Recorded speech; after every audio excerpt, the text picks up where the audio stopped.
Shalom teman-teman, bagaimana kabarnya hari ini? Puji Tuhan, doa saya semoga kalian semuanya dalam keadaan sukacita, damai sejahtera daripada Allah menaungi kalian dan Pak Yusak. Hari ini kita akan belajar pendidikan agama Kristen dan budi pekerti kelas 10 bab yang ke-9. Temanya, apakah boleh anak SMA pacaran? Nah, menarik ya. Untuk tahu jawabannya, kita akan berdoa terlebih dahulu bersama dengan Pak Yusak. Mari kita berdoa. Bapa di surga, terima kasih hari ini kami bersyukur karena anugerah-Mu, kasih-Mu tetap mengalir dalam hidup kami. Kami mau Tuhan, Engkau selalu menjagai, menuntun langkah hidup kami, supaya perjalanan masa depan kami adalah perjalanan yang sungguh-sungguh diawasi, dilindungi oleh biji mata Allah yang tak kelihatan, tetapi kami bisa merasakan dampaknya di dalam kehidupan kami. Terima kasih Bapa, berkati materi hari ini. Kami buka kelas hari ini di dalam nama Bapa, Putra dan Roh Kudus, Allah kami yang Esa. Amin. Puji Tuhan. Untuk mengetahui materi ini, kita harus tahu tujuan pembelajaran hari ini. Yang pertama, kalian bisa mendeskripsikan nanti arti definisi dari cinta atau pacaran. Yang kedua, kalian bisa menjelaskan apa sih arti pacaran tanpa kehilangan identitas sebagai remaja Kristen. Yang terakhir, kalian diminta untuk mensyukuri karunia Allah yang telah memberikan masa muda kita menyenangkan tanpa kehilangan identitas sebagai remaja Kristen melalui sebuah lagu. Untuk memasuki bagian ini, dasar dari Alkitab kita ada dua. Yang pertama dari 1 Korintus 13, kalian nanti bisa baca sendiri. Tapi kita hari ini akan baca secara khusus Kejadian pasal 2 ayat 18 sampai 25. Saya ulang lagi, Kejadian 2 ayat 18 sampai 25. Silakan dipersiapkan. Kalau sudah, mari kita baca bersama-sama. Ayat 18. Tuhan Allah berfirman, tidak baik kalau manusia itu seorang diri saja. Aku akan menjadikan penolong baginya yang sepadan dengan dia. Lalu Tuhan Allah membentuk dari tanah segala binatang hutan dan segala burung di udara, dibawanya lah semuanya kepada manusia itu untuk melihat bagaimana ia menamainya. Dan seperti nama yang diberikan manusia itu kepada tiap-tiap makhluk yang hidup, demikianlah nanti nama makhluk hidup. Manusia itu memberi nama kepada segala ternak, kepada burung-burung di udara, dan kepada segala binatang hutan. Tetapi baginya sendiri, ia tidak menjumpai penolong yang sepadan dengan dia. Lalu Tuhan Allah membuat manusia itu tidur nyenyak ketika ia tidur. Lalu Tuhan Allah mengambil salah satu rusuk daripadanya, lalu menutup tempat itu dengan daging, dan dari rusuk yang diambil Tuhan Allah dari manusia itu dibangunnyalah seorang perempuan, lalu dibawanyalah kepada manusia itu. Lalu berkatalah manusia itu, inilah dia tulang dari tulangku dan daging dari dagingku. Ia akan dinamai perempuan sebab ia diambil dari laki-laki.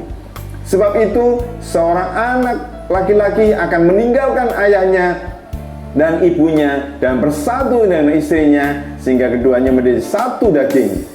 Ayat 25, mereka keduanya telanjang, manusia itu dan istrinya itu, tetapi mereka tidak merasa malu. Jadi ayat ini mendasari kita, apakah boleh kita sebagai seorang anak remaja SMA berpacaran. Oke. Pembahasan mengenai pacaran merupakan percakapan yang menarik bagi remaja ya. Kebanyakan materi ini seringkali diminati dan disukai oleh kita semuanya ya. Hampir semua remaja mengenal istilah pacaran ya. Atau pada masa kini dikenal dengan istilah nembak ya. Dalam rangka membahas mengenai pacaran, teman-teman diminta untuk memahami latar belakang pacaran melalui puisi, diskusi, observasi, nonton CD, cerita pendek atau film pendek. Kemudian pada bagian pertama disajikan puisi yang berbicara tentang cinta. Teman-teman diminta untuk mempelajari puisi tersebut, kemudian menuliskan kesan teman-teman bagaimana tentang isi puisi itu dalam kaitannya dengan cinta. Teman-teman juga diminta untuk diskusi mengenai arti cinta dan pacaran. Langkah selanjutnya membahas yang sering menimbulkan sikap pro dan kontra di antara kalangan keluarga, yaitu tentang apakah anak SMA boleh pacaran atau enggak. Ya, nanti kita tahu jawabannya bagaimana. Dalam rangka menjawab pertanyaan tersebut dilakukan eksplorasi Alkitab mengenai berpacaran. Alkitab memberikan kesaksian bahwa manusia tidak diciptakan sendirian. Ya, ingat ya, saya mau tegaskan lagi, Alkitab memberikan kesaksian bahwa manusia tidak boleh sendirian, harus ada pasangannya. Tujuannya apa? Supaya saling menguatkan, saling mendukung, sehingga goalnya tercapai. Namun kehidupan orang berpasangan itu ada aturannya. Demikian juga dalam membangun hubungan pacaran. Bahkan ketertarikan seseorang terhadap lawan jenis itu merupakan sesuatu yang wajar. Jadi kalau laki-laki tertarik dengan perempuan, wajar. Sebaliknya perempuan tertarik dengan laki-laki, itu wajar ya. Topik ini akan dibahas dalam 2 kali pertemuan ya, pada pertemuan berikut, dan akan dibahas mengenai batas-batas dalam berpacaran ditinjau dari iman Kristen. Oke, kita masuk dalam tahapan puisi. Ini ada puisi yang menarik. Cinta adalah kekuatan yang mendayung perahu hatiku menuju dirimu, yang melunturkan semua penghalangku.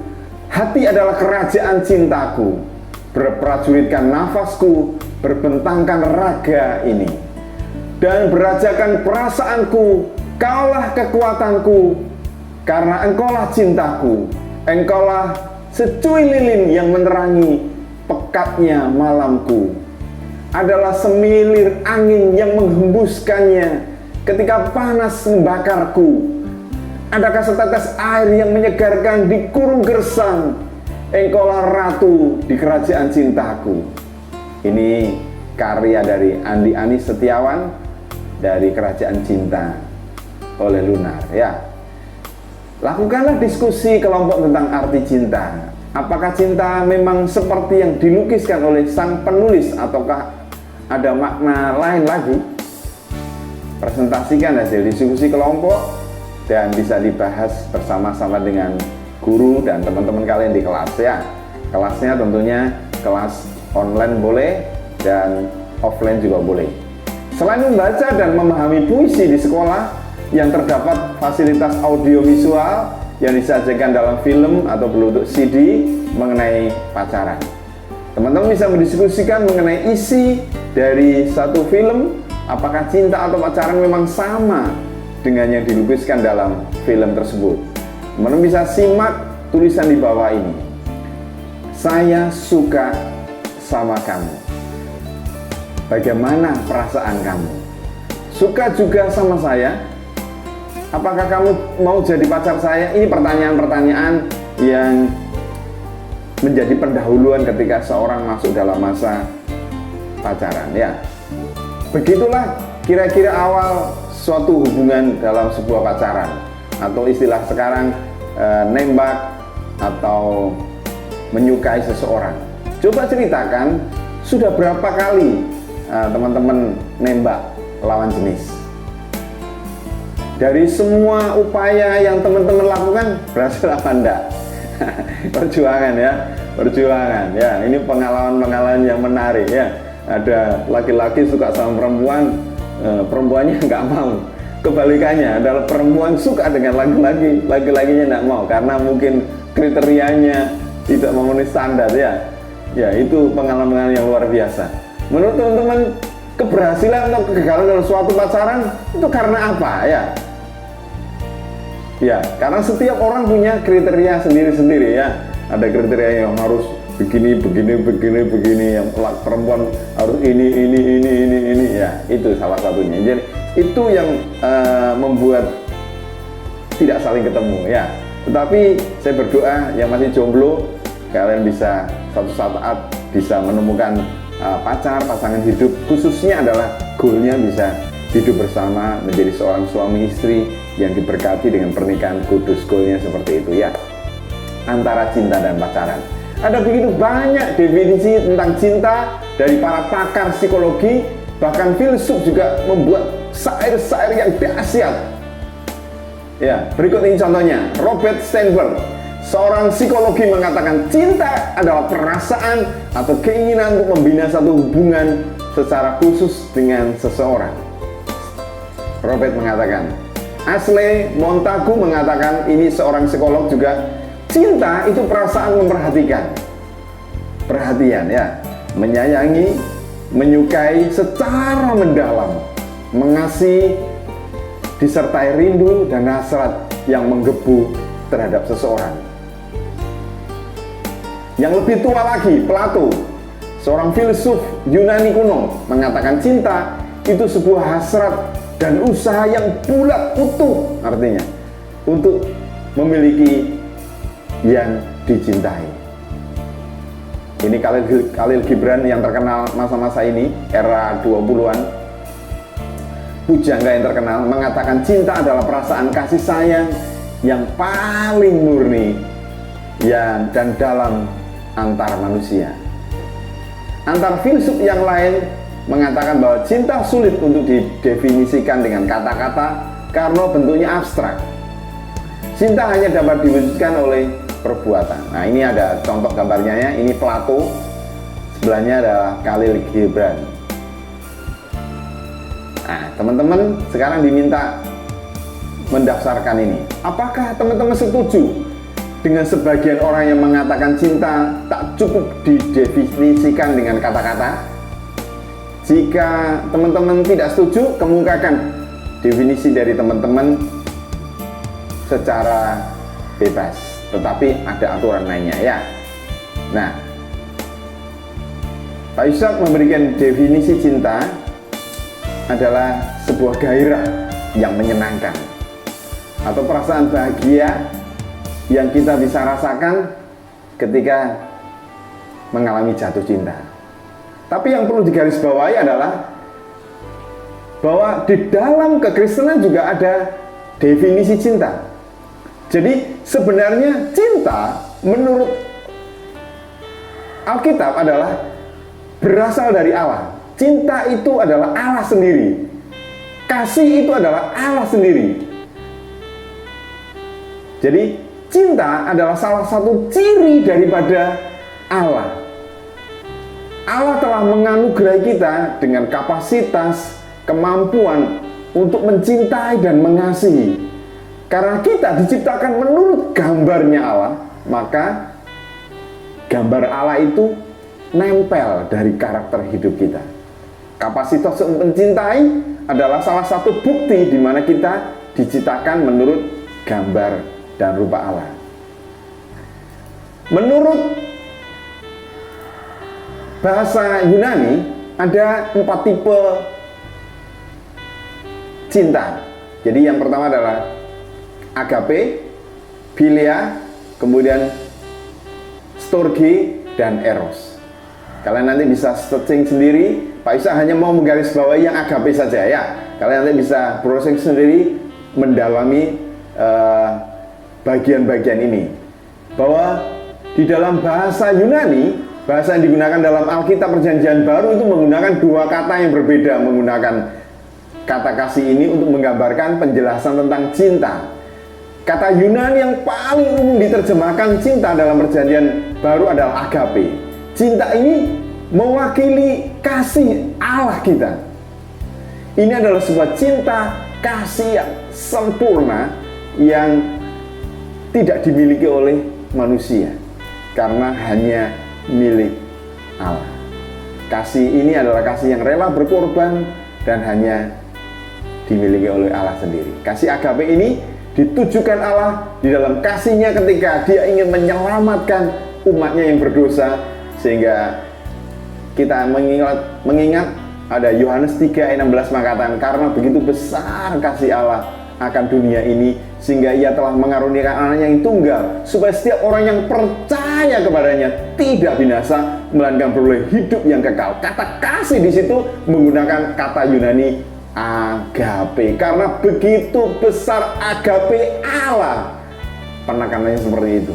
Jadi Allah mengasihi umatnya.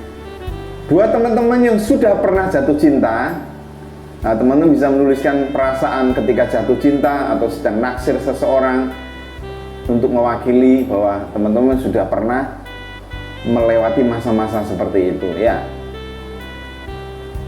Ini ada cinta matematika di putih abu-abu. Apa isinya? Mari kita lihat, simak. Kata orang, cinta itu sama rumitnya dengan matematika. Serumit-rumitnya cinta pasti bisa dipecahkan. Sama halnya dengan matematika, walaupun rumit pasti bisa dipecahkan. Ya, layaknya matematika, menghadapi cinta itu harus bertahap. Walau jatuh bangun, tetap harus dihadapi dan dijalani sampai akhirnya cinta itu dapat kita pecahkan. Ini rumusnya, versi abu-abu, putih abu-abu ya. Benci kali benci, cinta. Setuju? Kalau pastor nggak setuju. Cinta berkurang sukanya akan menjadi pudar. Pak Ishak setuju. Selingkuh satu kali, waspada ketahuan. Iya, bisa jadi kalau teman-teman melakukan selingkuh dalam arti mau merencanakan untuk sudah punya pacar, kemudian gencatan senjata lagi, mau nambah lagi. Nah, itu bahayanya di situ. Karena selingkuh itu ujung-ujungnya adalah hal yang tidak baik.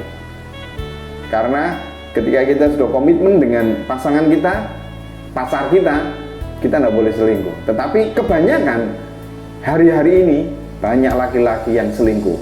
Loh, kok laki-laki Pak? Ya, perempuan juga, ceweknya juga. Jadi tidak peduli laki-laki dan perempuan tidak boleh selingkuh. Selanjutnya, ketahuan 2 kali putus. Loh, ketahuan kok 2 kali? 1 kali ketahuan aja kalau bisa putus ya. Itu namanya cinta sejati. Aku dan kamu serasi. Suka plus suka, cinta. Ya, kalau kita nembak seseorang, kita suka dengan dia dan dia juga merespon kita, maka terjadilah pacaran atau cinta itu. Cinta dibagi 2, selingkuh, betul. Jadi tidak boleh hubungan pacaran, apalagi sudah masuk dalam rumah tangga, melakukan perselingkuhan. Ya, dibagi 2. Jadi kalau kita sudah mengasihi seorang, ya fokus di satu itu, jangan 2. Pak, aku cadangan Pak. Cadangan apa lagi? Di dalam kekristenan tidak ada istilah cadangan dalam percintaan. Cinta seseorang 1 kali untuk selamanya ya. Oleh sebab itu harus selektif dalam hal ini.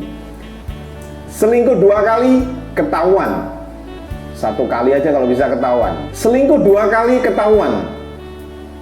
Kalau bisa saya doakan teman-teman kalau sudah selingkuh 1 kali aja, saya doakan supaya ketahuan, karena tidak benar itu ya. Karena cinta yang sejati adalah cinta yang sampai mati ya. Putus 1 kali, kata ST12, cari pacar lagi. Ya betul ya. Karena kalau teman-teman goalnya ingin punya pasangan hidup, kalau diputus ya cari lagi. Gimana karena satunya udah nggak mau menerima ya. Panas sama ditambah panas, cintanya membara. Wah, akan mendidih ya, mendidih. Teman-teman diminta komentar teman-teman setelah membaca definisi cinta dari film Putih Abu-Abu di atas ya. Tadi sudah Pak Ishak Sanadang sudah memberikan definisi bahwa ada hal-hal yang tidak sesuai kemukakan, tapi ada hal yang sesuai, itu bisa kita setujui. Mengacu pada para pendapat para filsuf dan psikolog pada poin C, definisikan cinta dalam rangkuman sebagai berikut. Cinta adalah perasaan suka dan sayang terhadap seseorang karena ia ingin membina hubungan yang lebih dekat dan khusus dengan orang yang disukai dan disayangi supaya dapat mewujudkan perasaan suka dan sayang kepadanya. Wujud itu antara lain disebut oleh Ashley Montagu memperhatikan dan menyayangi. Alkitab memberikan definisi cinta dalam beberapa istilah yang akan dijelaskan oleh guru kalian masing-masing. Ungkapan cinta yang terdalam bisa teman-teman temukan dalam 1 Korintus 13 tentang kasih.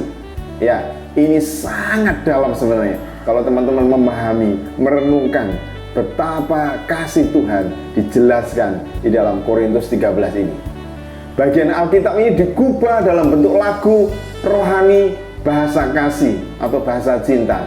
Kasih atau cinta itu digambarkan sebagai berikut: lemah lembut, murah hati, panjang sabar, memaafkan, tidak sombong atau membanggakan diri, jujur dan suci. Jadi kalau teman-teman punya karakter-karakter ini, kalian mau hidup di Surabaya, di Jakarta, di Papua, di Sumatera, Kalimantan, dimanapun, kalau teman-teman melihat karunia-karunia ini, karakter ini, mau hidup di mana saja, teman-teman pasti akan disukai oleh semua orang. Sebaliknya, kalau teman-teman kasar, tidak sabar, punya hati benci, menyimpan kepahitan, sombongnya minta ampun,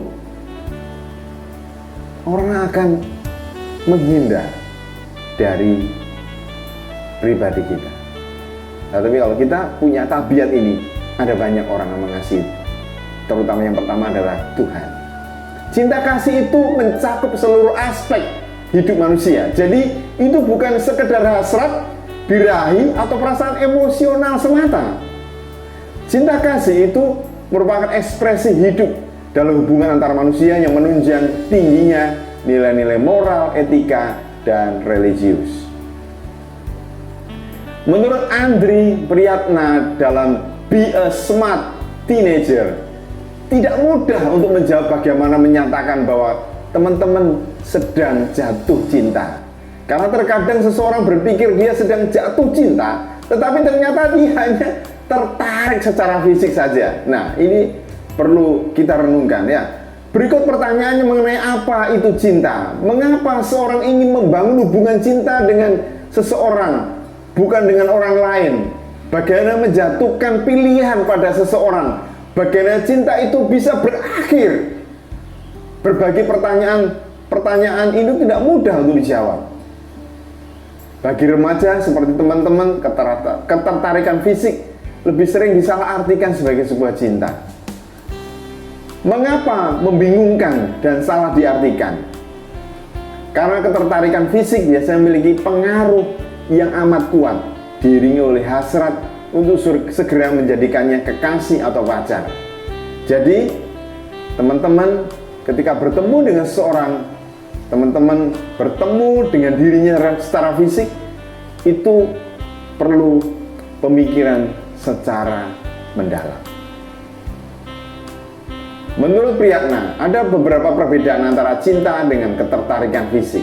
Meskipun ketertarikan fisik itu menjadi salah satu penyebab orang jatuh cinta, namun cinta jauh lebih dalam daripada sekedar lihat fisiknya.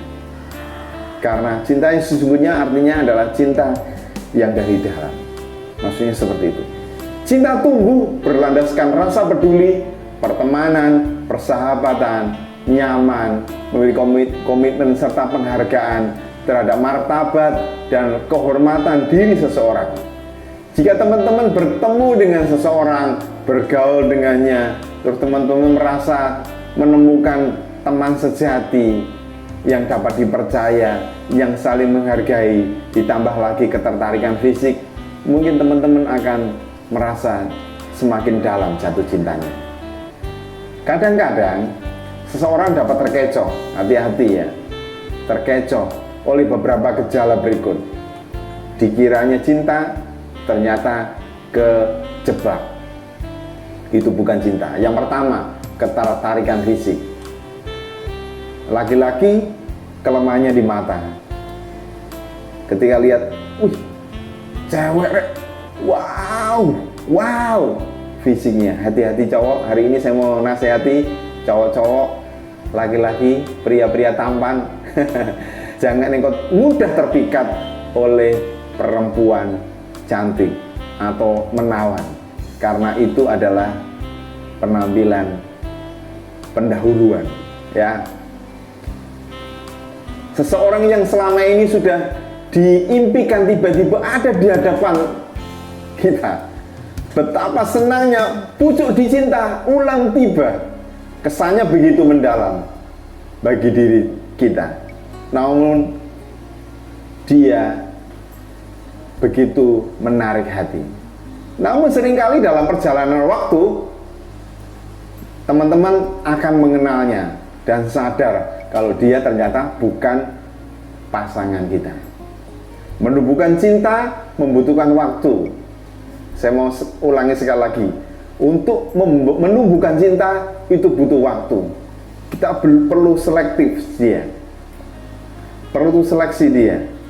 Perlu kesabaran, tidak hanya dilandasi oleh ketertarikan fisik saja. Pada masa kini, remaja dan kaum muda dipengaruhi oleh berbagai film lagu yang mengeksploitasi cinta seolah-olah hanya sebatas ketertarikan fisik, birahi, ataupun popularitas. Seolah-olah kebiasaan nembak seseorang dijadikan pacar menjadi pertanda bahwa seorang laku dan bukan anak cupu. Kedua, obsesi, ambisi, ya. Apapun yang teman-teman lakukan, hanya wajah si dia yang terbayang-bayang di pelupuk mata kita. Obsesi adalah pikiran yang selalu menggoda seseorang yang sangat sukar dihilangkan. Seluruh konsentrasi hanya terpusat pada satu titik. Obsesi cinta nampak dalam lagu contoh berikut ini, ya, oleh Maya Estianti. Apakah ini namanya cinta? Yang begitu membingungkan. Aku ini sedang jatuh cinta. Kutanyakan, mengapa? Hatiku resah, hatiku gundah. Semuanya jadi serba salah. Aku mau makan, ingat kamu. Aku sedang sedih, juga ingat kamu. Aku sedang bosan, ingat kamu. Oh cinta, inikah benar ku jatuh cinta? Semua tertawa, lihat tingkah lakuku yang jadi tak menentu. Ini salah, begitupun salah. Kutanyakan, mengapa? Hatiku resah, hatiku gundah, semuanya jadi serba salah. Aku mau makan, ingat kamu. Aku mau tidur, ingat kamu. Aku mau pergi, ingat kamu. Oh cinta, mengapa? Semua serba kamu. Teruskan sendiri, ya. Orang yang terobsesi pada seseorang yang diidamkannya akan kehilangan kontrol terhadap dirinya.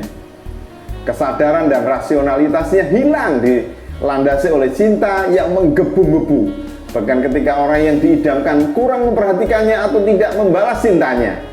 Perasaan ini berbahaya karena seseorang cenderung kehilangan kesadaran diri dan mengabaikan nasihat dan pandangan orang-orang yang di sekitarnya. Obsesi bukanlah cinta karena semangat yang menggebu yang datang dari satu pihak saja. Yang ketiga sekarang, hubungan cinta yang cepat setelah patah hati. Yang ketiga, hubungan cinta yang cepat setelah patah hati.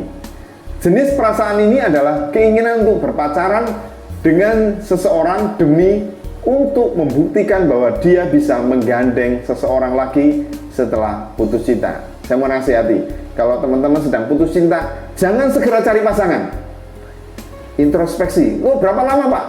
Tanya sama Tuhan. Karena kebanyakan ingin membalas. Contoh ya, kamu laki-laki yang pacarmu, cewekmu itu terpikat dengan laki-laki lain. Kemudian kamu ingin membalasnya, kamu juga segera membalasnya. Maka pacaran dengan dasar motivasi membalas nggak lama. Kebanyakan nggak lama. Atau sebaliknya juga, hei perempuan-perempuan cantik, wanita-wanita idaman laki-laki, jika engkau dikorbankan atau dikibulin oleh pasangan hidupmu, engkau juga jangan segera membalasnya, karena pembalasan adalah haknya Tuhan. Doa sekali lagi, mungkin itu bukan yang terbaik dari Tuhan, maka berdoalah kepada Tuhan. Apalagi jika tujuannya untuk membalas dendam, akibatnya akhirnya hubungan yang telah dibina sebelumnya. Pokoknya teman-teman hanya ingin membina hubungan dengan seseorang, siapapun orangnya. Ini bukanlah cinta, tetapi keinginan untuk memuaskan diri sendiri, ya. Perhatikan ini. Pelajari 3 kekeliruan tersebut di atas, kemudian bandingkan dengan diri teman-teman yang mana yang pernah teman-teman rasakan. Atau ketiganya pernah teman-teman rasakan, ya. Pernah pasti ya. Kelihatan wajahnya itu.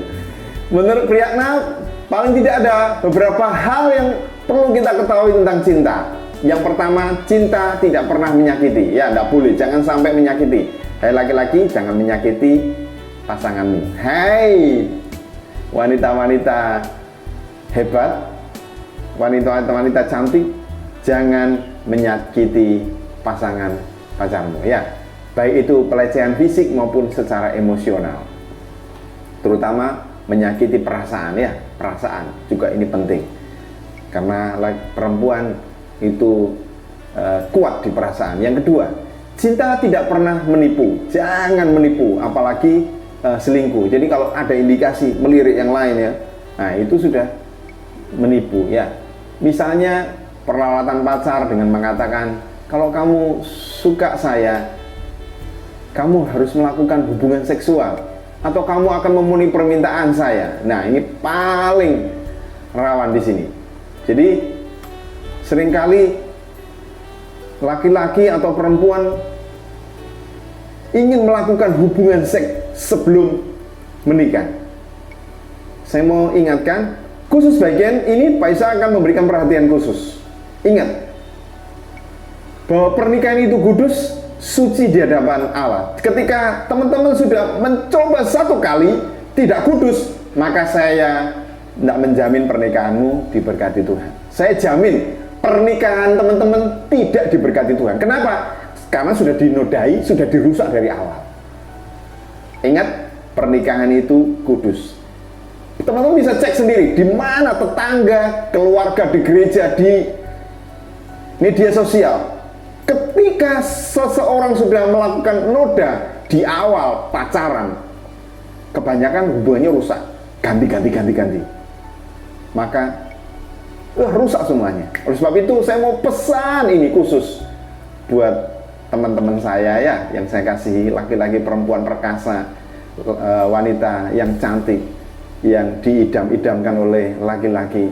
Saya mau nasihati, tolong pegang firman Tuhan bahwa pernikahan itu kudus, jangan dirusak. Kalau teman-teman sedang dirayu mengarah ke sana, segera cut. Kalau bisa putuskan pasanganmu itu, karena pasanganmu itu sudah melanggar dan melawan Tuhan. Oke? Yang ketiga, cinta harus dilandasi oleh perasaan peduli pada dia yang dicintai, dan mengekspresikan cinta itu bisa bermacam-macam. Bisa pertemanan, persahabatan, romantisme, menghormati batas-batas moral dan etika lainnya. Yang keempat, jika orang yang dicintai meminta kamu melakukan sesuatu sebagai bukti cinta, maka dia tidak mencintai kamu. Apalagi jika bukti cinta itu adalah hubungan seks dan sentuhan secara fisik.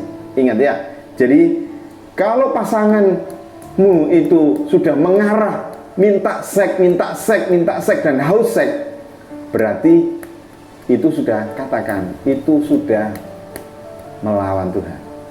Pikirkan matang-matang, pikirkan masak-masak, karena kamu, teman-teman, sedang diambang kehancuran. Itu sudah 99% rusak pernikahanmu. Kalau sudah melakukan hubungan seks, saya nggak jamin pasanganmu itu akan bertanggung jawab, pasti akan meninggalkan. Karena sudah banyak, berkali-kali, ratusan kejadian itu di setiap kota, bahkan di sekitar kita terjadi. Kalau sudah terjadi hubungan pernikahan, siapa yang malu? Dirimu malu, papa mamamu malu, gerejamu dipermalukan, karena kamu sudah merusak kesucian, kekudusan hidupmu sebelum masuk dalam pernikahan. Ukuran cinta adalah komitmen atau kepercayaan, bukan sekedar ketertarikan fisik. Cinta itu komitmen, ya. Kalau sudah komitmen, oke, pacaran sebatas ini, tidak boleh melanggar hubungan seks. Seks bukan cinta, dan cinta bukanlah seks. Karena itu seks tidak boleh dijadikan sebagai prasyarat cinta. Pada orang yang telah menikah, seks dapat menjadi bagian romantisme cinta. Tapi hal itu tidak boleh dilakukan oleh mereka yang masih pacaran.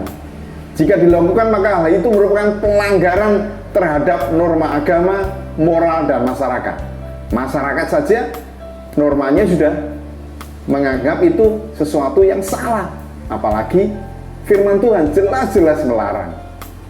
Cinta harus menjadikan seseorang merasa bahagia, aman, dan dihargai, bukan sebaliknya. Kita masuk dalam pacaran sekarang.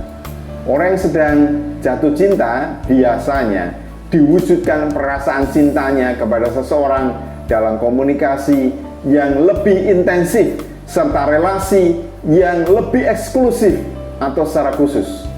Bentuk relasi itu disebut dengan pacaran. Jika biasanya mereka jalan-jalan bersama, berempat atau bertiga, setelah jatuh cinta beda ya, harus berdua. Mengapa? Karena mereka merasa nyaman untuk berbicara, bertukar cerita, serta memperoleh tanggapan yang spesial dari orang yang kita cintai. Terkadang orang memulai satu hubungan pertemanan, kemudian saling menyukai dan jatuh cinta. Mereka kemudian membina hubungan dalam bentuk pacaran.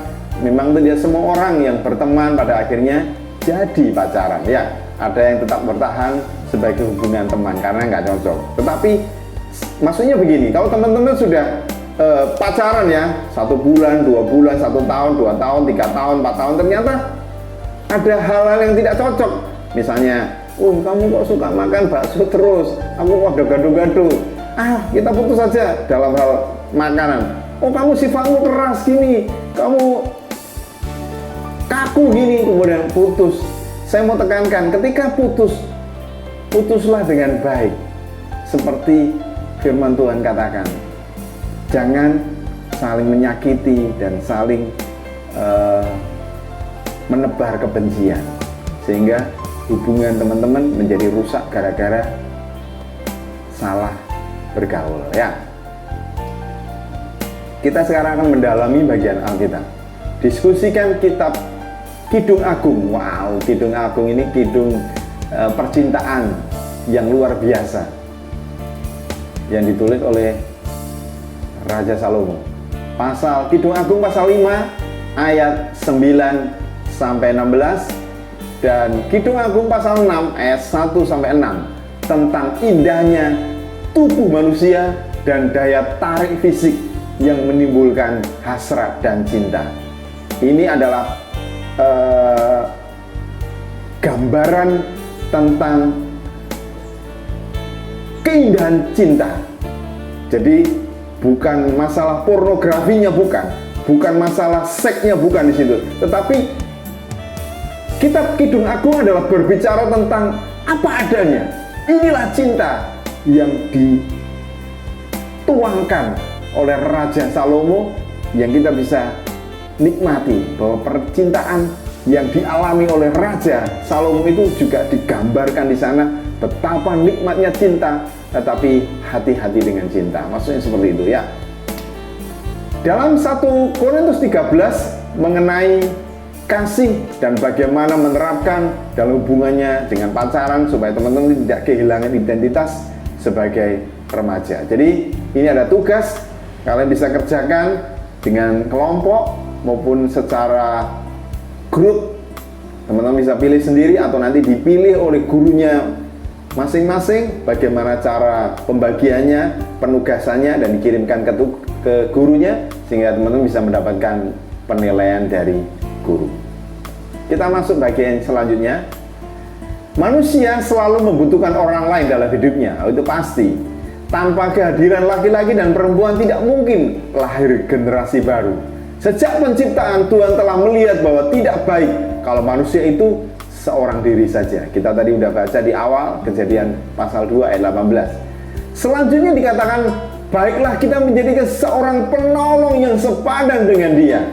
Tuhan Allah menginginkan manusia hidup saling menolong, mengisi, dan memberi arti dalam hidupnya. Dalam hidup, teman-teman butuh seseorang untuk berbagi cerita, berbagi kesedihan, kesenangan, dan kebahagiaan. Kita patut bersyukur dapat memiliki teman, sahabat untuk berbagai hal yang kita bisa sharingkan. Ini ada satu tulisan Mindy Meyer menuliskan dalam bukunya Sex and Dating. Kita akan baca sepintas. Tuhan berfirman, tidak baik kalau manusia itu seorang diri saja. Aku akan menjadikan baginya penolong yang sepadan dengan dia. Perhatikan, Tuhan berfirman, tidak baik kalau manusia itu seorang diri saja. Aku akan menjadikan baginya penolong yang sepadan dengan dia. Lalu Tuhan membentuk dari tanah segala binatang dan burung-burung. Dibawanyalah semuanya itu kepada manusia untuk melihat bagaimana ia menerimanya. Dan seperti nama yang diberikan kepada tiap-tiap makhluk hidup, demikianlah nanti nama makhluk hidup. Manusia itu memberi nama kepada segala ternak, tapi bagi dirinya sendiri ia tidak mempunyai penolong yang sepadan dengan dia. Lalu Tuhan menciptakan Hawa untuk mendampingi Adam sebagai penolong yang sepadan dengan dia. Ketika Tuhan menciptakan Hawa, dia berpusat pada kesendirian Adam. Dengan menciptakannya seorang pendamping baginya. Selain itu, Tuhan juga menciptakan komunitas. Tuhan menginginkan manusia hidup dalam persekutuan dengan manusia lain. Dapatkah dipahami bahwa manusia saling membutuhkan satu terhadap yang lain?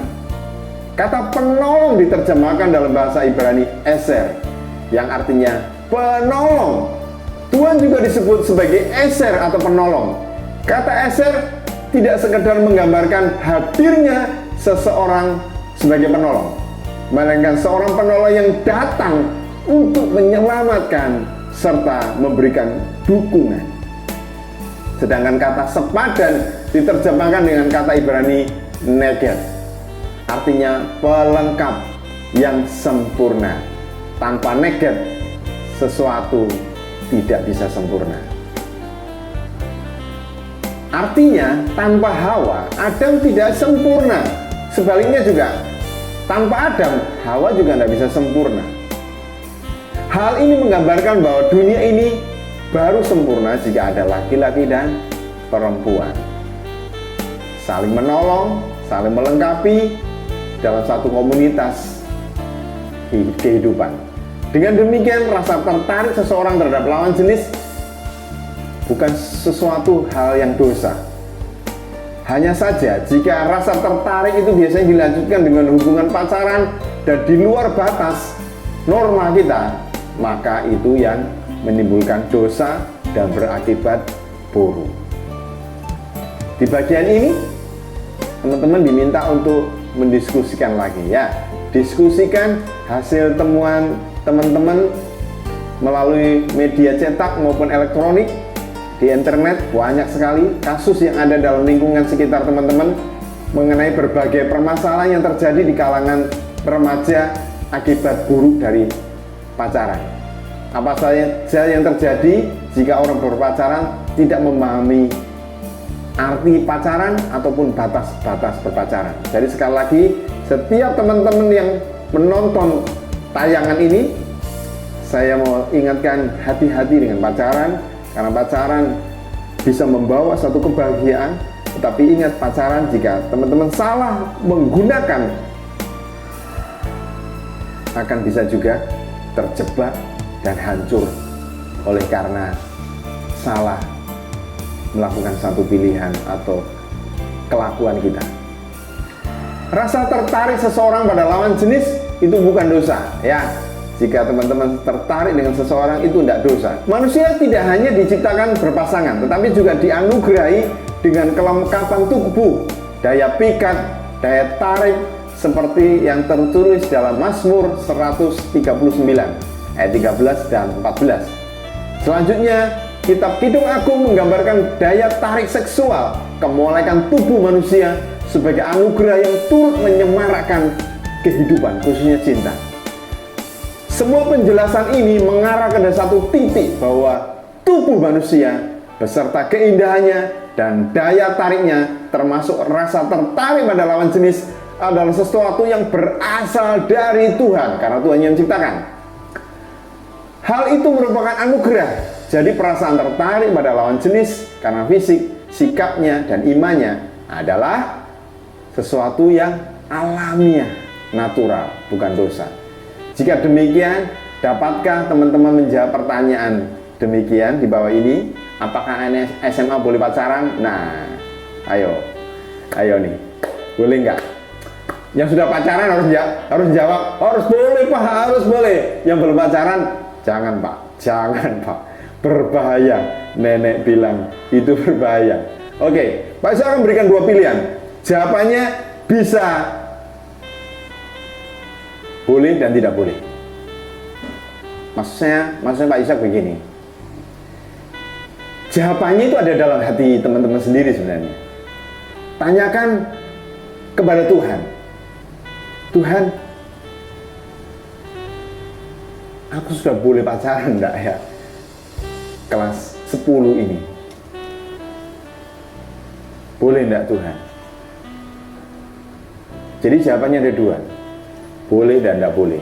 Boleh jika teman-teman rasa setelah berdoa dengan Tuhan, Tuhan berikan sinyal.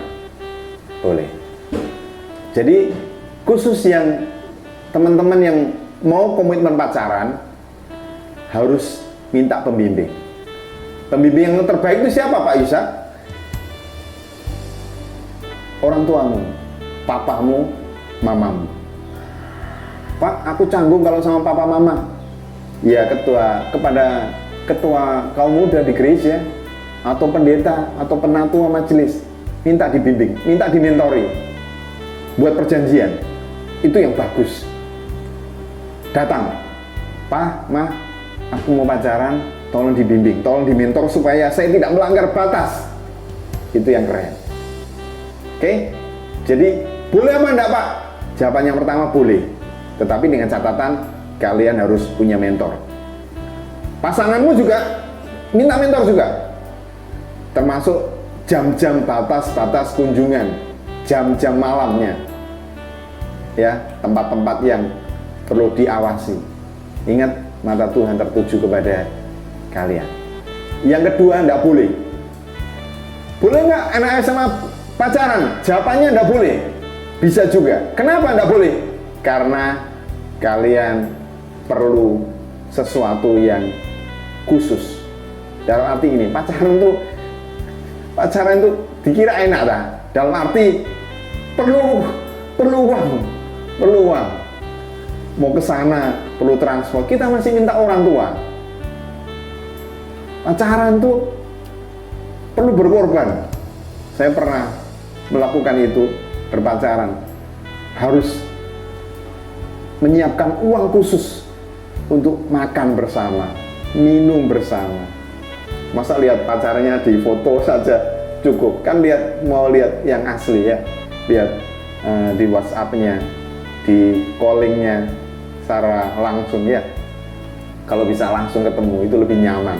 Kalau aku sama kamu di sebelahnya rasa damai, nyaman, guyu, senyum terus gitu.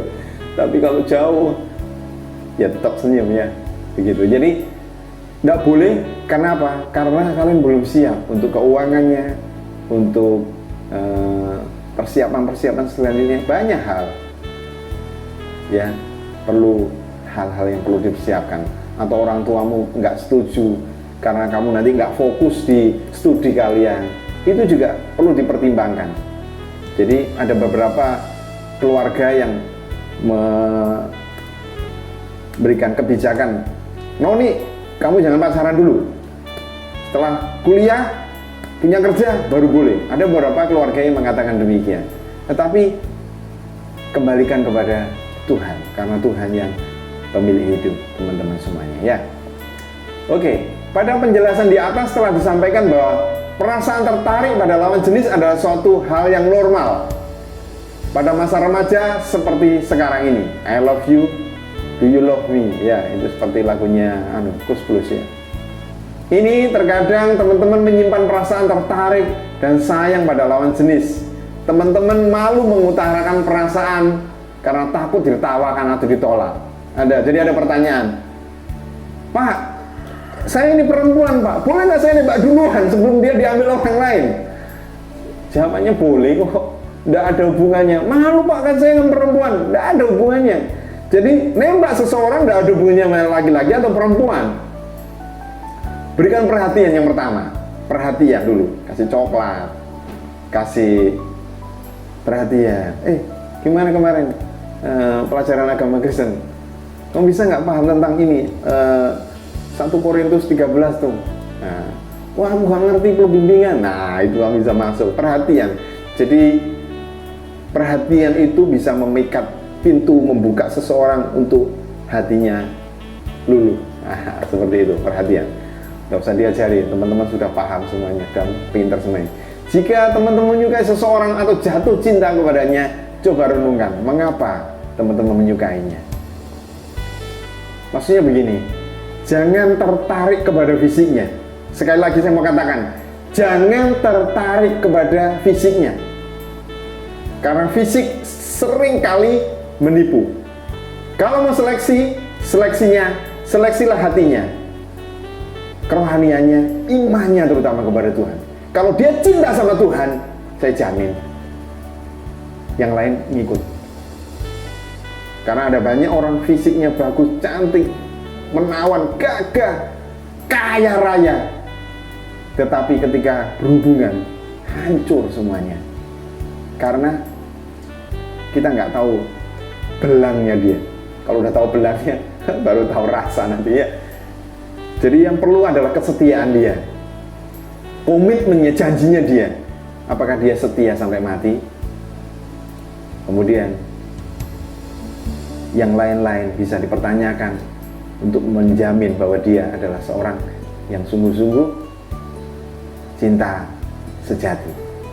Karena fisiknya, misalnya dia tampan atau cantik, badannya proporsional, kotak-kotak gitu ya, atau bagus, atau karena dia populer, atau karena sifatnya, sikapnya, misalnya lemah lembut, jujur, sederhana, egois, tegas, perkasa ya.